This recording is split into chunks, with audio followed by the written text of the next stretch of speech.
Irmãos, hoje iniciamos uma nova série. Nós gostamos de pregar em série porque a gente consegue pegar um assunto e destrinchá-lo, né, à luz da Escritura, destrinchá-lo de forma mais profunda. E hoje nós vamos iniciar uma nova série que é um dos pilares, né? Esse ano a gente está tocando em pilares da nossa igreja. E essa série é um dos pilares, né? Uma das primeiras coisas que a gente começou a estudar lá em 2012, quando a gente começou os estudos bíblicos lá na casa do Júlio, né? Os estudos começaram em 2009, mas em 2012 a gente começou de uma forma mais intensa. E saúde integral é um estudo que a gente tem se debruçado há alguns anos. Inclusive, se Deus permitir, será um próximo tema que eu quero escrever, né? Um próximo livro. E eu quero começar hoje começando uma história, para dar uma variada. Não sei se vocês conhecem a história de Evan Roberts.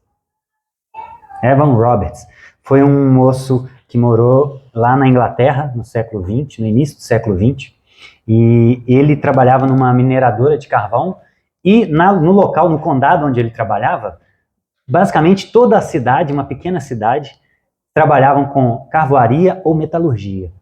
Esse era o trabalho básico assim, da economia daquela cidade. E não era diferente com Evan Roberts, né? O seu pai era carvoeiro e ele também seguiu a profissão do pai.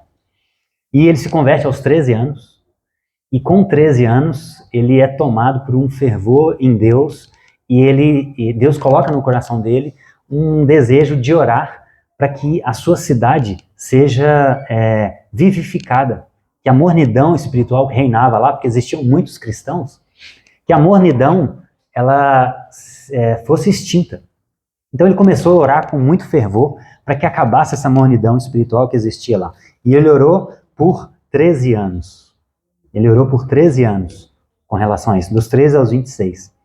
E certa vez ele estava numa oração no seu quarto e o seu companheiro de quarto viu que o rosto dele estava brilhando diferente, de uma forma diferente. E aí o amigo dele perguntou para ele, o que aconteceu? O que está acontecendo? E ele respondeu, olha, eu tive uma visão. Eu tive uma visão que o nosso país estava sendo elevado às alturas. E a partir dessa visão, algo começou a acontecer naquele lugar de fato.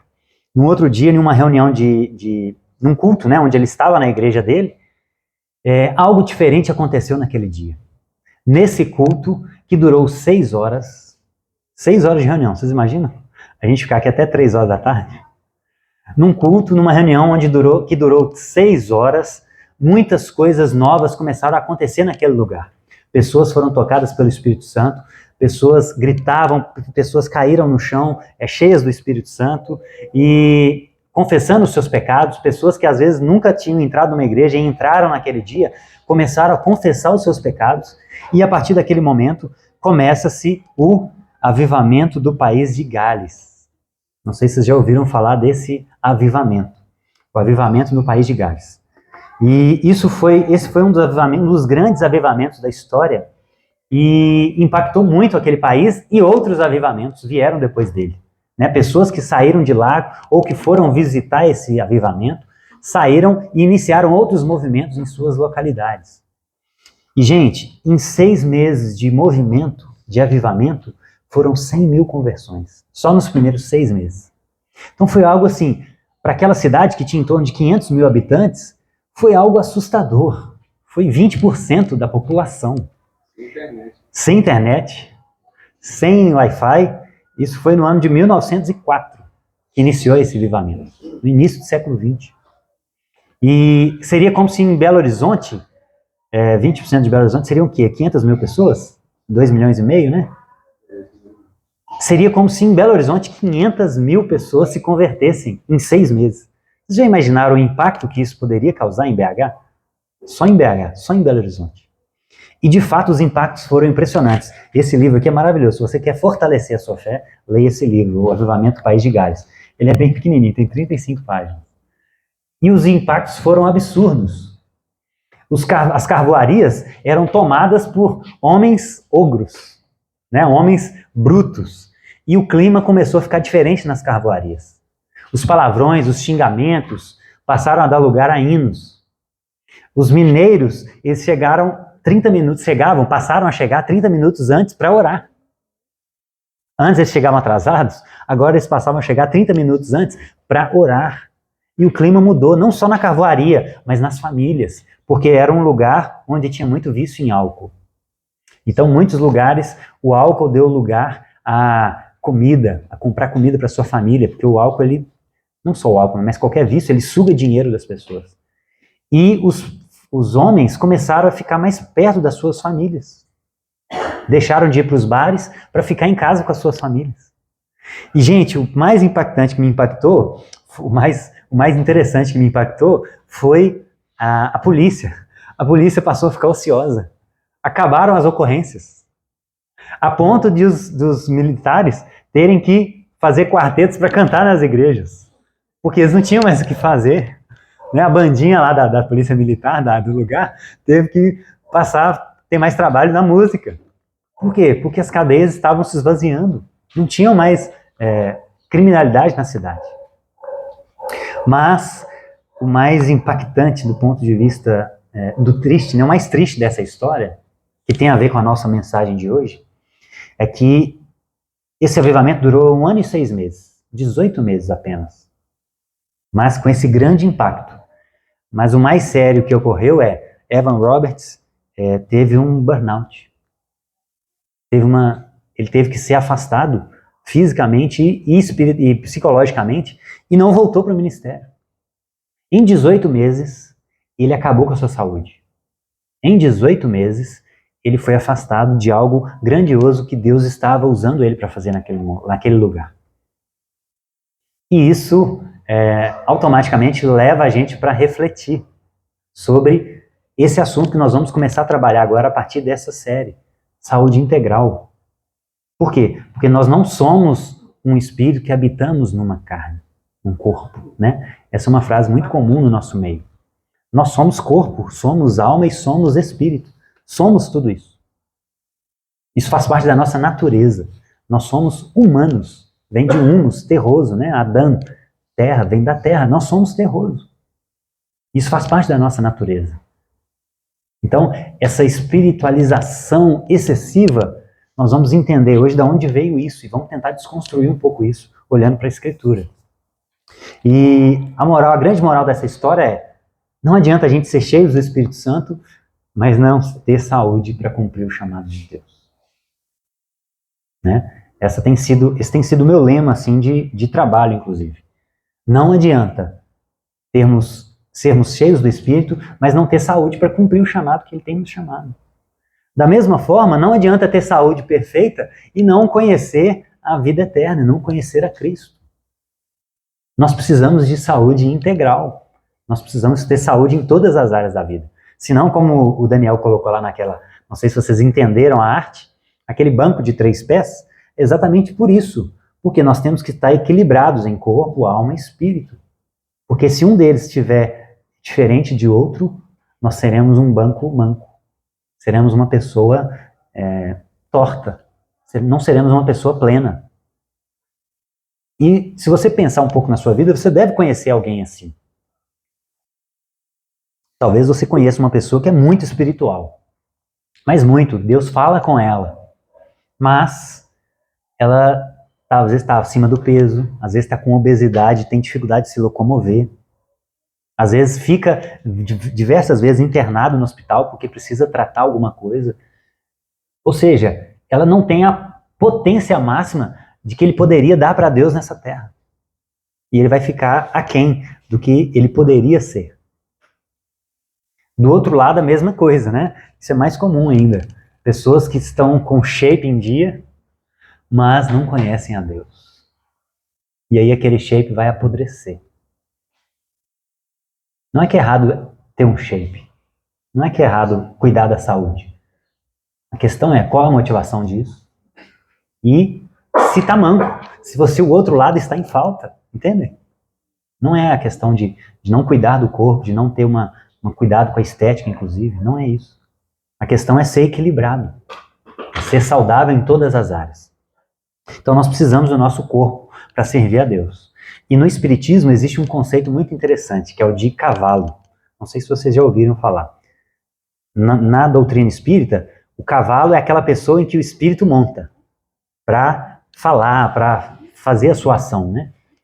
E na fé cristã, nós não somos um cavalo, nós somos a imagem de Deus. Nós somos embaixadores. A Bíblia nos traz essas palavras para designar qual é essa relação de parceria com Deus que nós temos. Então, o nosso corpo é a imagem de Deus, o nosso espírito é a imagem de Deus. Nós somos construídos à imagem de Deus. Nós não somos um cavalo, nós temos mais dignidade que isso. Nós somos a imagem, nós somos embaixadores. Nós podemos ser os braços, as mãos, nós podemos ser o colo de Deus aqui nessa terra, através do nosso corpo. Porque nós não tem como se separar, né? A nossa alma, do nosso corpo, do nosso espírito. Não tem como. Então nós somos servos, nós somos embaixadores. Mas essa é uma ideia que reina muito no nosso meio, né? Essa ideia que o nosso corpo é apenas uma casca, que abriga o nosso verdadeiro ser, ou o ser mais importante, que é o nosso espírito. E aí, eu queria começar a tentar mostrar para vocês da onde veio isso. Entender o porquê e da onde vieram as coisas facilita muito o nosso entendimento hoje. Isso surge, meus irmãos, da cultura grega. Esse foi um ponto que os gregos deram bola fora, né? Deram muito bola dentro. Mas esse foi um ponto que eles deram muito bola fora. E, por exemplo, Platão, Pitágoras, eram gregos antigos, lá do século VI, V antes de Cristo, e eles acreditavam que o mundo material era mau. Eles acreditavam que a matéria era algo ruim. Por quê? Porque para eles a matéria sempre existiu. E o Deus deles, chamado Demiurgo, ele não conseguiu domar a matéria. Por isso que existem coisas ruins, né? Existem tornados, existem doenças. Então, se o Deus deles não conseguiu dominar essa matéria, significa que ela é má em essência. Essa era a ideia dos gregos. Ou seja, eles desvalorizavam o mundo material e supervalorizavam o mundo imaterial, o mundo espiritual. Daí vem aquela ideia de Platão, né, do mundo das ideias. Quem nunca teve um amor platônico? É um amor inalcançável. É um amor pela sua professora do jardim de infância que você não vai conseguir alcançar. Isso é um amor platônico. Por quê? Porque está muito longe, está lá no mundo das ideias. Então, eles acreditavam que o verdadeiro mundo era esse. Existia uma verdadeira garrafa lá no mundo das ideias. Essa aqui é apenas uma sombra, uma réplica imperfeita da verdadeira garrafa. Perfeita. Entendem? E o mundo físico eles tratavam dessa forma. E tudo era tratado dessa forma. Todas as coisas que existem eram uma cópia inferior do que é verdadeiro lá no mundo das ideias. Então eles desprezavam, por isso que a filosofia era muito importante para eles. Porque eles desprezavam o mundo físico. Muitos não gostavam nem de escrever. Por quê? Ia escrever num papel, e papel é de matéria, isso aqui é inferior. Eles pregavam só de forma oral. Por quê? Porque isso vai entrar no seu espírito. Por isso que muitos filósofos não escreviam nada. Sócrates não escreveu nada. Platão e Aristóteles que começaram a escrever as ideias dele. E isso influenciou muitos dos pais da igreja, dos primeiros cristãos. Né? O cristianismo surge ali, naquele contexto. Né? Os gregos dominavam aquela região com Alexandre o Grande, depois vieram os romanos, e aí vem os judeus, estão ali naquele meio. Então essas ideias dos gregos influenciaram muitos dos pais da igreja, dos primeiros cristãos, dos teólogos, daqueles primeiros líderes. E eles abraçaram essas ideias. E daí surgem algumas seitas no início da igreja, uma delas é o gnosticismo e outra é o docetismo, que é o seguinte, os gnósticos acreditavam que a salvação vinha por um conhecimento. Por quê? Porque ele era secreto. Por isso é gnose, né? É conhecer. Era secreto. Jesus tinha se revelado só para um grupo pequeno de pessoas. Então essa era a seita dos gnósticos. E eles abraçavam essa ideia de que o mundo material era inferior. Outra seita eram os docetistas. Eles acreditavam que Jesus ele só tinha aparência de humano. Ele era somente um espírito puro. Os docetistas falavam que Jesus não veio em carne. Por quê? Porque a carne era algo inferior. Ele tinha apenas uma aparência, era uma ilusão, ele era somente um espírito. E essas seitas, meus irmãos, foram influenciando muitos dos pais da igreja, e ao longo dos anos, na Idade Média e na modernidade e atualmente, nós herdamos muitos desses pensamentos errados. E daí vem as ideias dos monastérios, lá no início, né? Porque o espiritual é só copiar a Bíblia, é só fazer coisas sagradas. Arar a terra, fazer um bom sapato, né? Produzir um sapato é algo inferior. Porque o espiritual é só aquilo que tem a ver com Deus, com a igreja. E isso influenciou o nosso meio. Então essa é a origem do problema. A origem do problema é essa visão de que o mundo material é mal e o mundo espiritual é bom. Agora abra comigo, lá em Gênesis 1. Vamos voltar no Gênesis de novo, né? E antes da gente ler, vamos entender qual foi a consequência disso. O que isso gerou de prático na vida da igreja? Gerou aquela dicotomia entre sagrado e secular. Então, por exemplo, a música que fala santo, santo, santo é sagrada. A música que fala uma árvore é bonita, o céu é bonito, o amor é lindo, isso é uma música secular. Isso é uma música que não fala de Deus. Então, ensinar na igreja sobre finanças é de Deus. Mas uma pessoa que ensina sobre finanças fora da igreja, isso é algo inferior, é secular. É o trabalho secular. Surgiu essa ideia, essa divisão do que é sagrado e do que é secular, do que é profano. E a questão não é que não existam coisas que são sagradas e não existam coisas que são profanas. A questão é que o que foi colocado como profano não é profano necessariamente. O que é profano, o que é ruim, que a gente tem que abandonar, são as coisas pecaminosas. Mas o que é sagrado são as coisas que têm a ver com o reino de Deus. E nós vamos entender melhor isso. E abra comigo agora em 1 João. Perdão, vamos ficar em Gênesis primeiro, depois nós vamos entrar nessa questão. Gênesis é a criação de todas as coisas. E aqui Deus está criando inclusive o mundo físico. No princípio Deus criou os céus e a terra era sem forma e vazia, e aí ele cria a luz, e ele diz que ela era boa, e no versículo 4 de Gênesis 1, olha o que Deus diz. Passaram-se tarde e manhã, esse foi o primeiro dia. E Deus disse no verso 6, haja entre as águas um firmamento e separe as águas das águas. E Deus fez o firmamento e separou as águas que ficaram debaixo do firmamento das que ficaram de cima. E Deus chamou o firmamento céu. Passaram-se tarde e manhã, esse foi o segundo dia. No verso 10, olha o que Deus diz, a hora que ele acaba de criar todas essas coisas que são físicas, ele diz, aos mares, aos conjuntos de a terra seca, Deus chamou terra e chamou os mares o conjunto de águas. E Deus viu que ficou bom. E ele vai repetindo isso em vários outros textos, em vários outros versículos, ao final de cada dia da criação. Ou seja, Deus, ao final de criar cada coisa que é material, ele disse que isso era bom. Ou seja, essa ideia de que o mundo material é ruim não faz sentido à luz da Escritura. O problema foi o que aconteceu em Gênesis 3. Veio o pecado, veio a desobediência, e aí o mundo material, inclusive, foi afetado pela queda. Então, a terra é boa, a matéria é boa, a luz é boa, todas essas coisas são boas.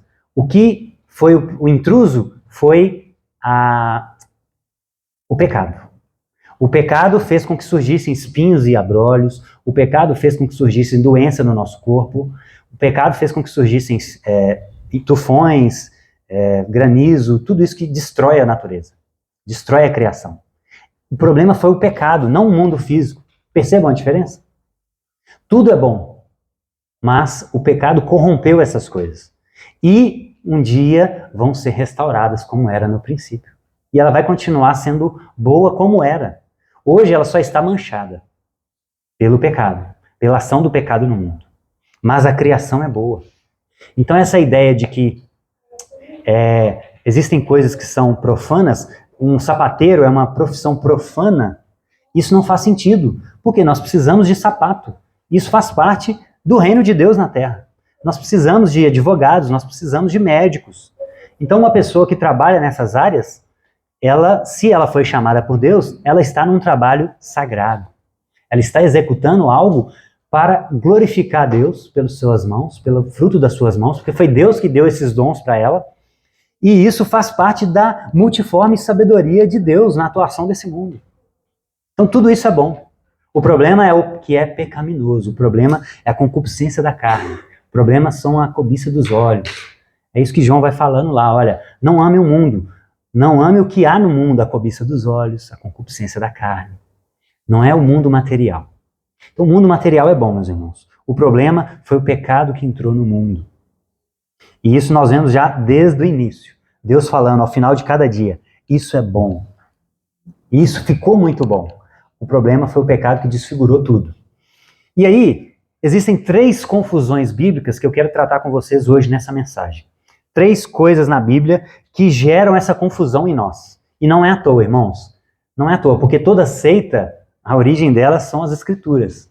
Obviamente, com uma interpretação distorcida, falha, né? E é por isso que nós estamos estudando interpretação bíblica. Por isso que o André vai falar sobre seitas, né, heresias, no próximo curso, não é isso? Ou seja, tudo surge da Bíblia, mas de uma forma totalmente distorcida.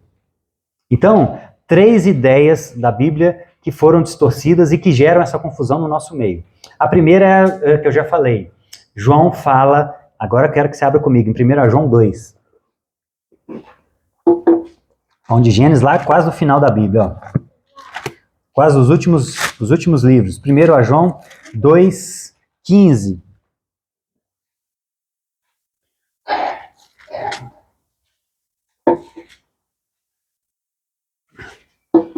Muitas pessoas desprezam o mundo físico, o mundo material, as coisas que não são eclesiásticas, porque adotam essa ideia de que a gente não deve amar o mundo.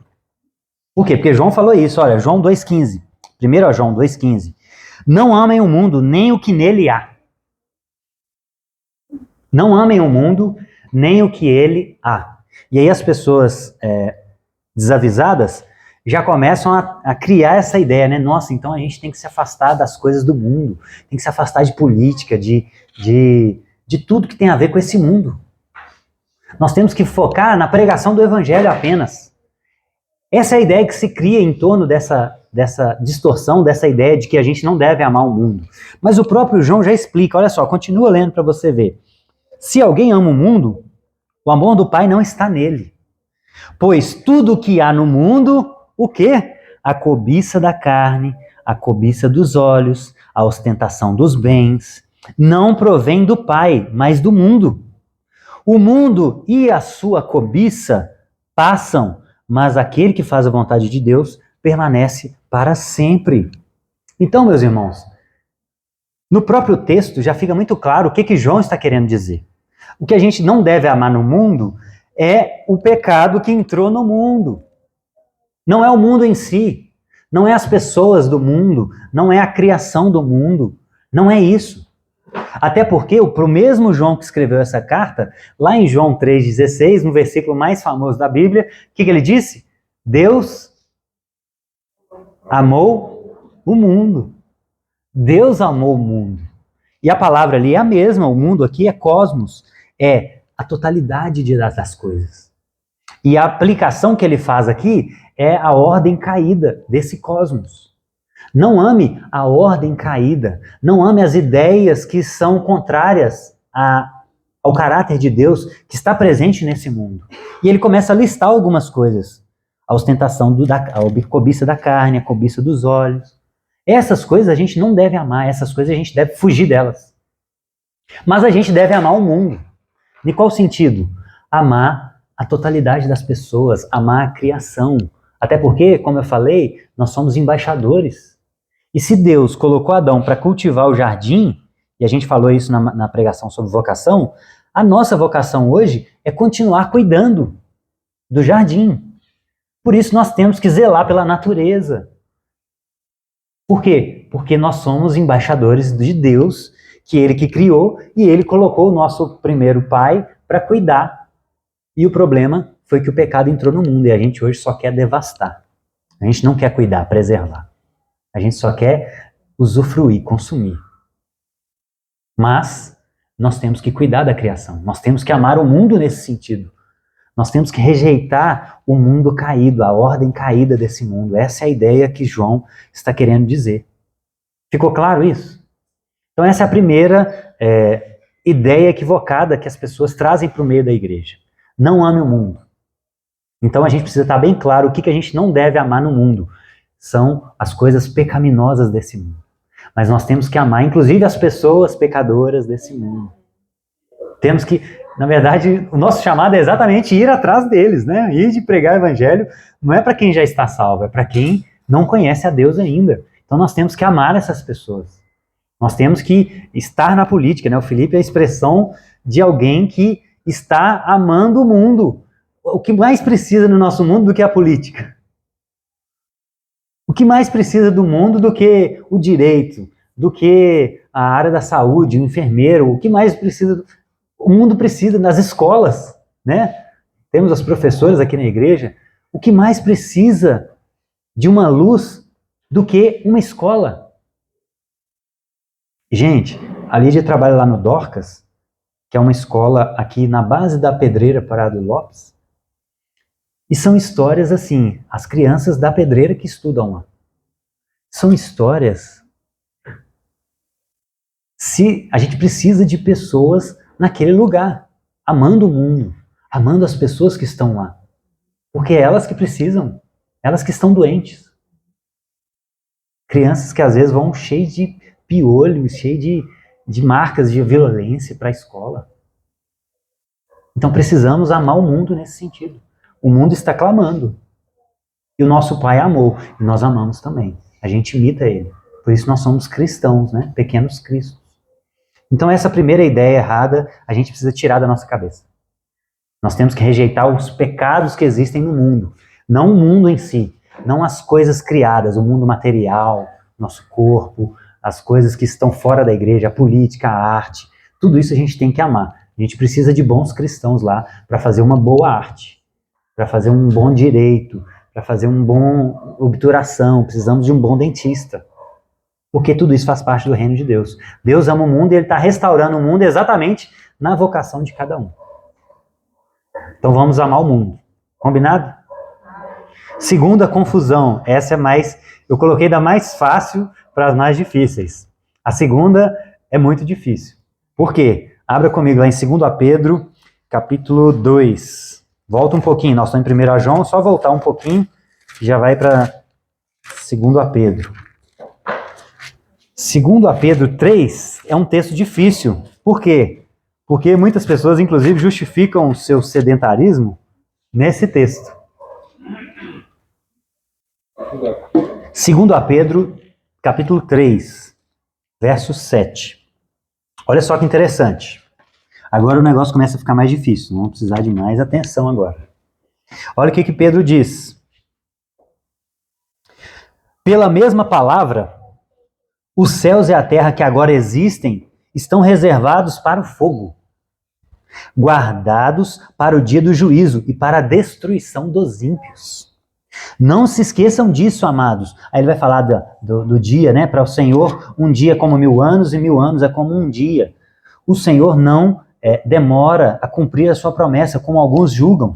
Ao contrário, Ele é paciente com vocês, não querendo que ninguém pereça, mas que todos cheguem ao arrependimento. E aí ele volta para o assunto. Olha, o dia do Senhor virá como ladrão. Os céus desaparecerão. Com um grande estrondo, os elementos serão desfeitos pelo calor, e a terra e tudo o que nela há será desnudada. Visto que tudo será assim desfeito, que tipo de pessoas é necessário que vocês sejam? Olha que interessante. Ele começa falando que a terra vai passar por o fogo e os ímpios serão destruídos. E ele começa a citar elementos que os céus desaparecerão com um grande estrondo, os elementos serão desfeitos, a terra e que tudo que nela há será desnudada. Então, alguns concluem com esse texto de que Deus irá destruir a terra. Deus irá trazer fogo, literalmente, e consumir tudo. Essa é uma ideia e é uma possibilidade. É possível. Só que, vamos tentar olhar, por exemplo, o que significa a expressão fogo na Bíblia, né? Para a gente entender. Volta aí, 1 Pedro capítulo 1, no mesmo texto, no mesmo capítulo. 1 Pedro capítulo 1, o mesmo Pedro falando, olha o que ele diz. 1 Pedro 1, 7.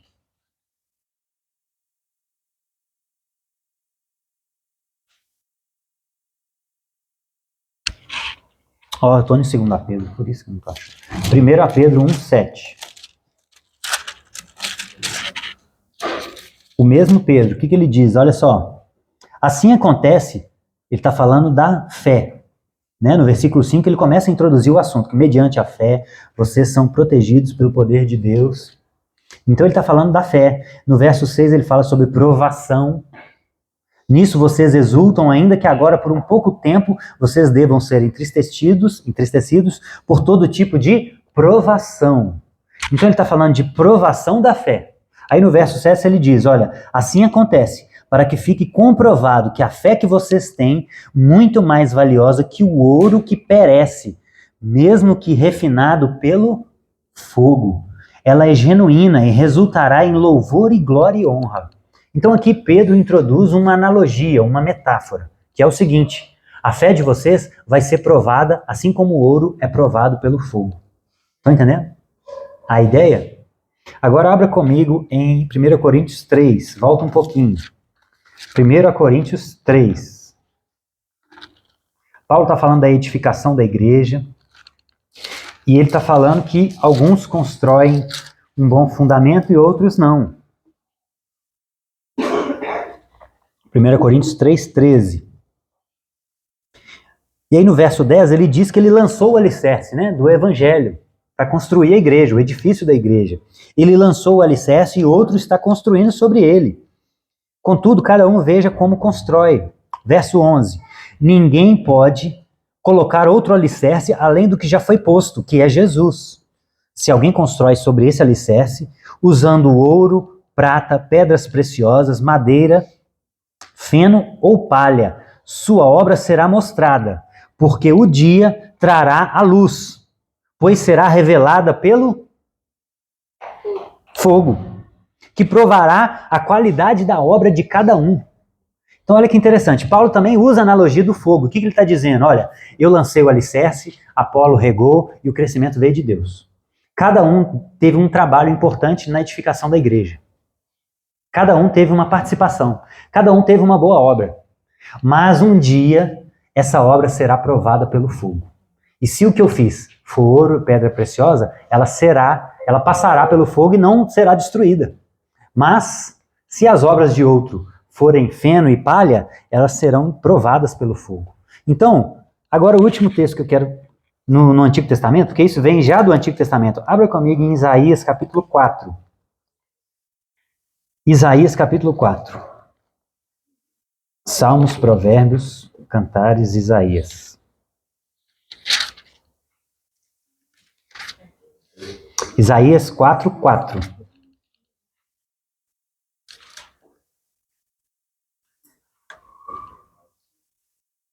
A partir do verso 2, Isaías começa a falar do renovo, da renovação. Naquele dia o renovo do Senhor será belo e glorioso. O fruto da terra será o orgulho e a glória dos sobreviventes de Israel. Os que forem deixados em Sião e ficarem em Jerusalém serão chamados de santos. Todos os inscritos para viverem em Jerusalém. Verso 4. Quando o Senhor tiver lavado a impureza das mulheres de Sião e tiver limpado por meio de um espírito de julgamento e de um espírito de... Como está aí? Na NVI está um espírito de fogo. E sangue derramado em Jerusalém. Ou seja, a ideia é a mesma. O que significa fogo na Escritura? Quando a gente vai desde o Antigo Testamento até na Nova Aliança, fogo tem a ver com provação. Isso é claro nesses outros textos que a gente viu, inclusive. As nossas obras serão provadas pelo fogo. Então, fogo, meus irmãos, tem a ver com provação. Fogo tem a ver com ver se tem impureza, assim como o ouro é provado pelo fogo. Isso significa passar pelo fogo na Escritura. Então, Pedro está dizendo que a terra vai passar pelo fogo. Naquele texto de 2 Pedro. Ele está falando que no grande dia a terra passará pelo fogo. Então, o que isso pode dar a entender? Uma outra possibilidade. Ou a terra vai ser destruída, ou ela vai ser provada. Entendem? Ou ela vai ser provada. E outro ponto que me faz acreditar que essa segunda opção é a mais coerente, é a ideia de que a terra será restaurada. Lá em Mateus capítulo 19, abre comigo, Mateus capítulo 19. Olha a linguagem de Jesus. Quando ele vai se referir ao dia da regeneração de todas as coisas. Mateus 19, verso 28.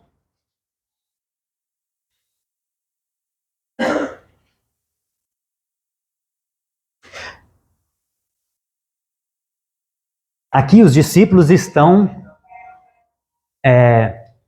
impressionados porque Jesus falou, olha, é mais fácil um camelo passar por fundo de uma agulha do que um rico entrar no reino de Deus. E aí os discípulos falavam, mas nós deixamos tudo para te seguir. Então Jesus respondeu, verso 28, eu digo-lhes a verdade, por ocasião da regeneração de todas as coisas, quando o Filho do Homem se assentar em seu trono glorioso, vocês que me seguiram também se assentarão em 12 tronos para julgar as 12 tribos de Israel. Então olha a linguagem de Jesus quando ele fala do seu retorno, por ocasião da regeneração de todas as coisas. Ou seja, em Atos capítulo 3, verso 21, Pedro também fala, olha, Deus restaurará todas as coisas. Então existe uma linguagem, em Colossenses, há uma ideia de reconciliação de céu e terra, Colossenses 1,19. Paulo em Romanos 8, ele fala da redenção do nosso corpo. E em Apocalipse 21, fala da Nova Jerusalém descendo do céu. Ou seja, meus irmãos, me parece claro na Escritura que essa terra, ela vai ser restaurada. Ela não vai ser destruída. E ela vai passar pelo fogo. E o que isso significa à luz de tudo isso? Significa que ela vai ser provada. Os habitantes da terra, é claro que a terra ela não vai ser provada. A terra é impessoal, ela não faz algo bom ou ruim. Mas o planeta, todos os habitantes da terra vão passar pelo fogo. Vão ser provados. E o texto de 2 Pedro que a gente leu é um texto apocalíptico. E é muito comum a linguagem apocalíptica, essas figuras de linguagem. Isso é muito comum. O livro de Apocalipse é todo em figura de linguagem. E, meus irmãos, a palavra ali, passar, a última evidência que para mim é mais clara. O termo passar, né, a terra vai passar. O termo original significa ou morrer ou passar por. Então, ou Pedro está querendo dizer que a terra vai morrer, vai ser destruída, ou ele está querendo dizer que a terra vai passar por algo. E à luz de tudo isso, do que significa o fogo, à luz dessa ideia de renovação da terra, para mim me parece claro que o que Pedro está querendo dizer é a terra vai passar por uma transformação, por uma regeneração, por uma reconciliação. A terra vai ser provada e ela vai ser renovada. Entendem? Ou seja, aquela ideia de que eu não vou cuidar do meu corpo porque tudo vai ser destruído mesmo, não vai, não é assim. E mesmo se fosse, até lá, você tem que ter saúde para viver, pelo amor de Deus.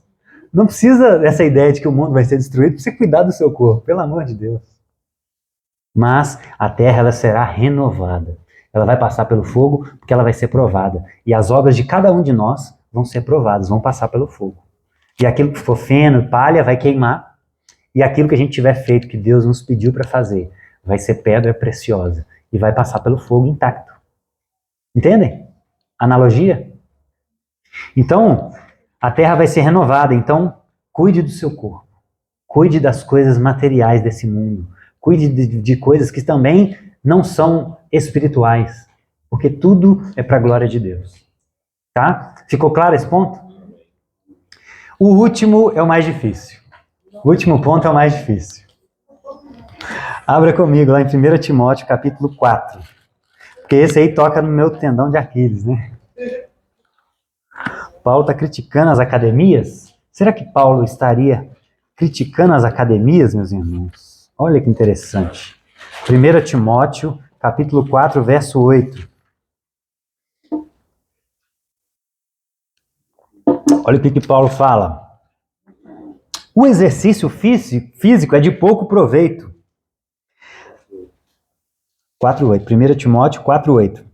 O exercício físico é de pouco proveito. A piedade, porém, para tudo é proveitosa. Nossa. E agora, Bruno? Tá vendo? Você fica indo na academia, você podia estar orando.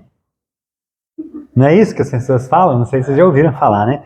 Você fica perdendo tempo em academia. Pelo amor de Deus, vai orar, meu filho. As pessoas estão morrendo sem Jesus. Como eu falei, uma coisa não exclui a outra. Nós temos que orar, sim. Tem pessoas morrendo sem Jesus e a gente tem que dedicar mais ao evangelismo de fato. Não é essa a questão. A questão é, estaria Paulo falando que não faz sentido a gente ir para a academia, cuidar do corpo? E eu encontro 3 pontos que me fazem entender que não é isso que Paulo está querendo dizer. Primeiro ponto é, o contexto que ele está dizendo aqui, imediato, que essa é uma regra que a gente tem que seguir para interpretar um texto, é o contexto imediato, né? A gente tem visto isso na escola. O contexto imediato é o quê? Salvação. E se a gente for olhar toda a Bíblia, na verdade, o contexto, basicamente, é geralmente coisas espirituais. A Bíblia é o registro de pessoas, principalmente no Novo Testamento, que tem a ver com a igreja. Então, quase tudo na Bíblia, o contexto imediato é salvação. Quando Paulo fala de dons, o contexto imediato são os dons do Espírito, para edificar a igreja. Isso é claro, obviamente. Por quê? Porque o livro foi escrito para isso. E o contexto aqui imediato é salvação. Paulo está falando que nos últimos dias alguns abandonarão a fé. No verso 1. Ele está falando de pessoas que têm a mente cauterizadas, pessoas que proíbem o casamento, proíbem o consumo de alimentos que Deus criou. Então ele está falando de pessoas que abandonaram a fé. Pois tudo que Deus criou é bom, nada deve ser rejeitado, se recebido com ação de graças, pois é santificado pela palavra de Deus. Então, Timóteo, se você instruir essas pessoas, você será um bom ministro. Ou seja, ele está falando de coisas espirituais. Ele está falando de pessoas que abandonaram a fé, e Paulo e Timóteo deveria instruir essas pessoas a falar as coisas espirituais verdadeiras. E aí ele solta essa. O exercício para nada é proveitoso. Mas no verso 7, ele fala algo interessante. Rejeite, porém, as fábulas profanas e tolas, e exercite-se na piedade.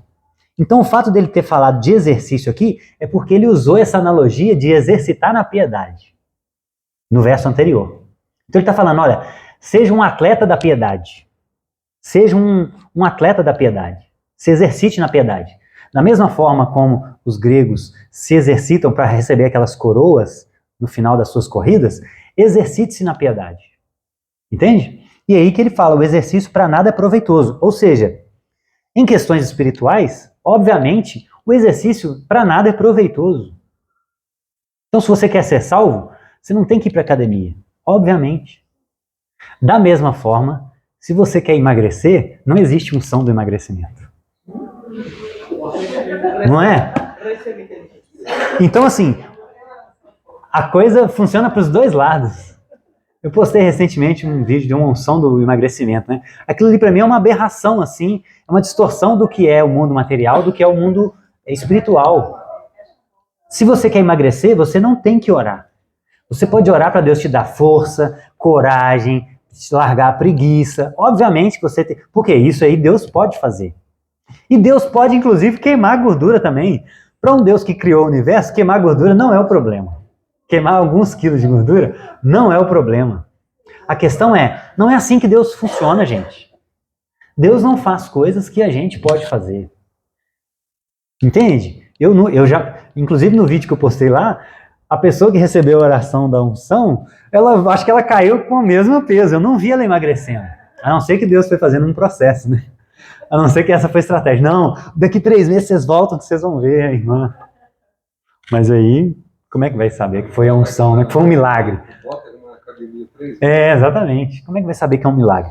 Então, meus irmãos, existem coisas diferentes. Coisas que você pode fazer, que eu posso fazer, Deus não vai fazer. Por isso que ele pede para rolar a pedra de Lázaro, que ele ia ressuscitar, mas rolar a pedra, alguém tinha que se esforçar. Então, o rolar a pedra é você ir para a academia. É você não necessariamente ir para a academia, né? O André Amara treina em casa. Exemplo de disciplina. A Damares também treina. A Lídia treina. Ah não, a Lídia agora foi para a academia. Mas o que você tem que fazer, você tem que fazer. Deus não vai fazer por você. Então, pensando nessas coisas, o exercício de nada é proveitoso mesmo, obviamente. Mas, por outro lado, a oração também não é proveitosa para queimar gordura. Entendem? Não é diminuir a oração, o poder da oração. É que são coisas distintas. Não faz sentido pensar dessa forma. A oração de nada aproveita para queimar gordura. Estão entendendo a ideia? Esse é o primeiro ponto. O segundo é, o que Paulo está em mente de exercício não é a nossa academia hoje. Não é a gente correr ali, fazer um exercício. Não é isso. O que Paulo está em mente, qual é a cultura que Paulo está inserido? Numa cultura greco-romana. E qual é o exercício dos gregos? Os gregos se exercitavam principalmente para as competições, para as lutas. Né? As pessoas naquela época, elas faziam exercício para estar preparado para as guerras, porque tinham muitas guerras naquela época. Então, ou era para a batalha, ou era para as competições gregas. E como os gregos faziam exercício? Ou com pouquíssima roupa, ou nus.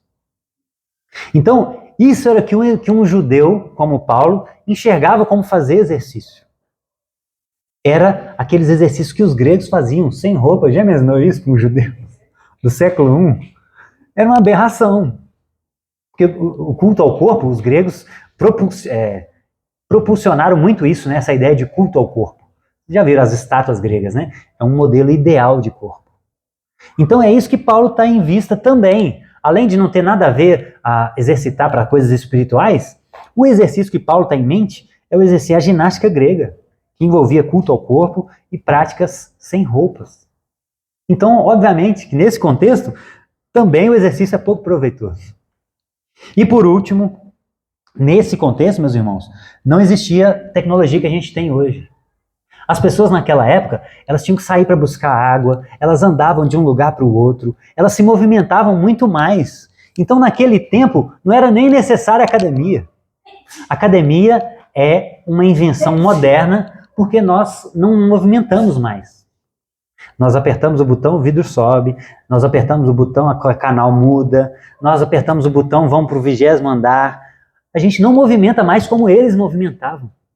Então, da perspectiva agora mais científica, eles não precisavam de tanto movimento como nós precisamos hoje. Porque tudo que a gente faz, quase tudo é sedentário. Trabalho na frente do computador. Eles não tinham isso, era braçal. Então não fazia sentido uma academia para um judeu naquela época. Então, junto com tudo isso, o que Paulo está falando, para nossa alegria, não é que a gente não possa e não deva ir numa academia, cuidar do corpo, não tem nada a ver com isso. Tem a ver que, para as questões espirituais, não faz sentido exercício. Da mesma forma, se você quer emagrecer, não faz sentido você orar para você emagrecer. Você tem que suar mesmo. Não é orar, é suar. E o exercício que Paulo está em mente é outra coisa. É o exercício grego, que tinha coisas que eram muito absurdas para um judeu. E também que eles já movimentavam muito. Então, viu, Alex? Pode continuar na academia, tranquilo. Conclusão, meus irmãos. Lembra de 1 Pedro 5,8? Pedro diz o seguinte, olha, o diabo, o inimigo de vocês, anda ao redor como um leão rugindo, procurando a quem devorar. Então, Satanás quer acabar com a sua vida. Principalmente se você conheceu Jesus agora, você é a presa mais fácil para ele. Porque lembra dos solos de Jesus? Aquela primeira lá que não entendeu a palavra, vem o diabo e arranca do coração dela. O diabo ele quer arrancar antes que você entenda. Então ele quer destruir a sua vida, ele é o seu inimigo. Ele não tem nenhuma empatia por você. Ele quer que você morra.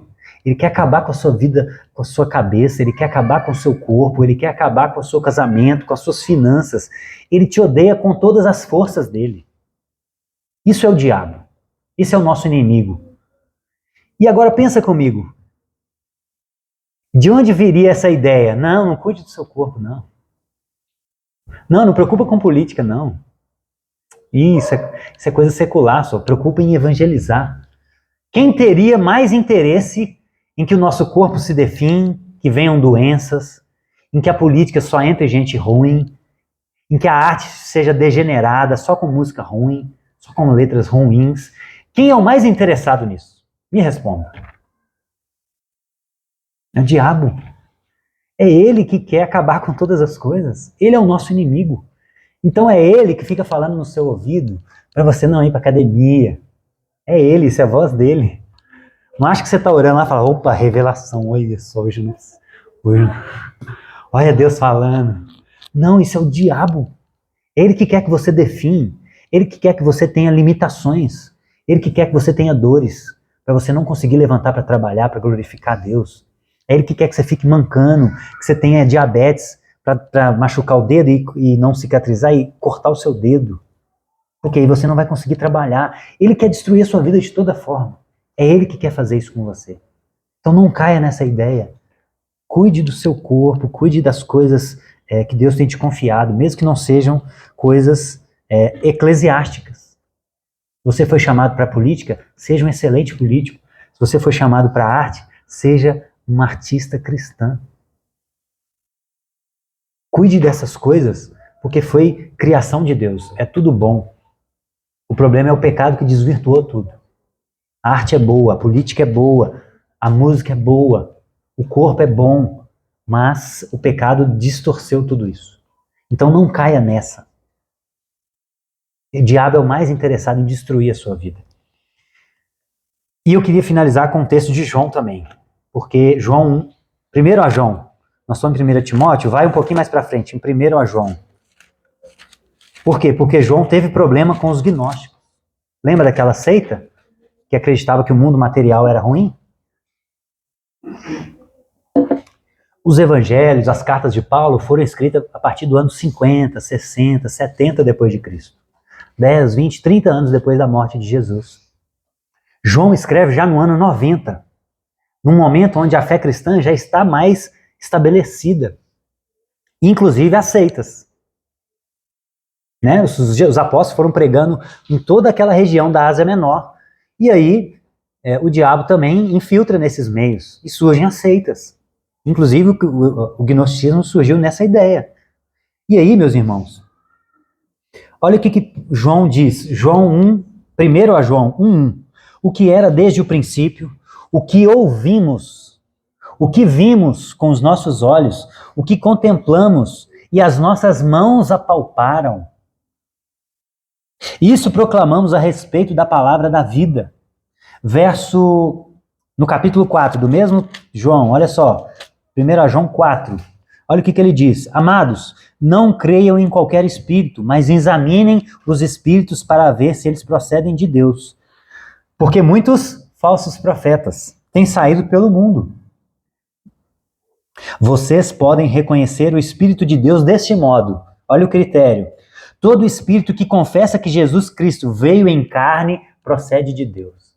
O que João está combatendo aqui? Os gnósticos, os docetistas, que acreditavam que Jesus era apenas um espírito. E olha o critério que ele fala para saber se um espírito é de Deus. Se esse espírito confessa que Jesus veio em carne. Mas todo espírito que não confessa Jesus não procede de Deus. Esse é o espírito do anticristo. Olha isso, irmãos. Essa ideia de que a maior resposta de Deus para santificar o mundo material é encarnando o seu filho. Já imaginaram isso? Por isso que para essas culturas, por isso que Paulo fala que o cristianismo, para o grego, é um absurdo. Por quê? Como que Deus vai encarnar? Se isso é só uma casca, se isso é algo inferior, como que Deus vai encarnar? Isso era uma loucura para o grego, que tinha essas ideias erradas de que o mundo material era ruim. Deus veio em carne. Jesus ressuscitou em carne também. As nossas mãos apalparam. João está falando. Ele não está falando de um espírito. Ele está falando que os olhos viram, os ouvidos, eles contemplaram e eles apalparam. Jesus veio em carne e ressuscitou em carne. Ou seja, o seu corpo é bom. O seu corpo é santo. Ele não foi criado para impureza. Não só impureza moral, mas ele não foi criado para impureza física também, que seria o quê? Sedentarismo, alimentação ruim. Seu corpo não foi criado para essa impureza. Você foi criado para ter um corpo saudável. até o último dia da sua vida. Imagina Deus chamando Abraão. Abraão, sai da sua terra, da sua parentela. E Abraão fala, nossa Deus, minhas costas não estou aguentando andar, não. A hérnia. Vocês já imaginaram isso, irmãos? Imagina Deus não poder contar conosco porque nós temos uma limitação física. Isso é muito sério. Isso é muito sério. E a gente precisa orar sobre isso. Isso é pouco falado no nosso meio, mas isso é tão espiritual quanto orar.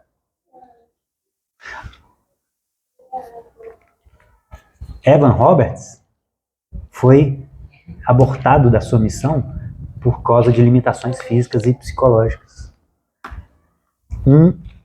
18 meses. Em 18 meses ele acabou com o seu corpo. E nós? O que nós temos feito com o nosso corpo? Queria que você ficasse de pé, para que a gente ore. Expulse o demônio do sedentarismo, o demônio da preguiça.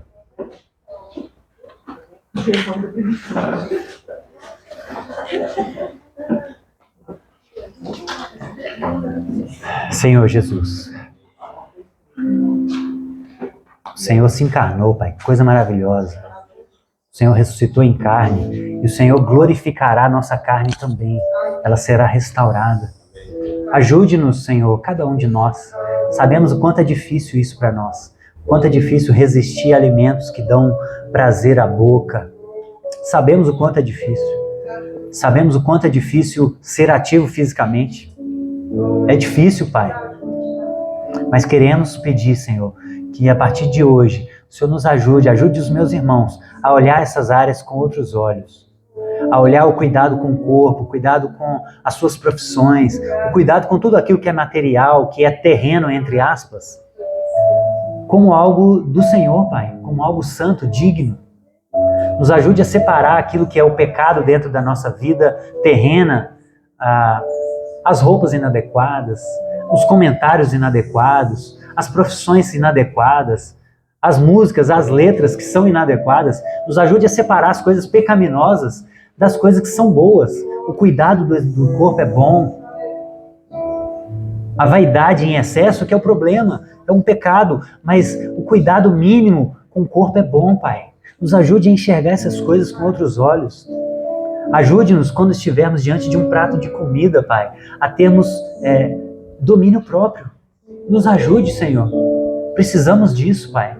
Essa comida pode nos matar. Esse sedentarismo pode nos matar. Então ajude, Senhor, a enxergarmos a vida de uma forma mais ampla, de uma forma integral, Pai. Que tenhamos saúde integral. Se estamos em um momento depressivo, um momento de angústias psicológicas, nos ajude a procurar ajuda psicológica também, Pai. A oração de um irmão é sempre bem-vinda, ela pode revigorar o nosso espírito, mas existem coisas que são da alma. Então nos ajude a separar essas coisas, Pai. A procurar um psicólogo, um psicanalista. Ajude-nos, Senhor, a ter sabedoria de viver nesse mundo. Para que quando o Senhor voltar, o Senhor nos encontre íntegros em corpo, alma e espírito, como o Senhor disse. Que o Deus da paz vos santifique e vos encontre íntegros em espírito, alma e corpo. Ajude-nos, Senhor, a colocar em prática isso. Em nome de Jesus. Amém.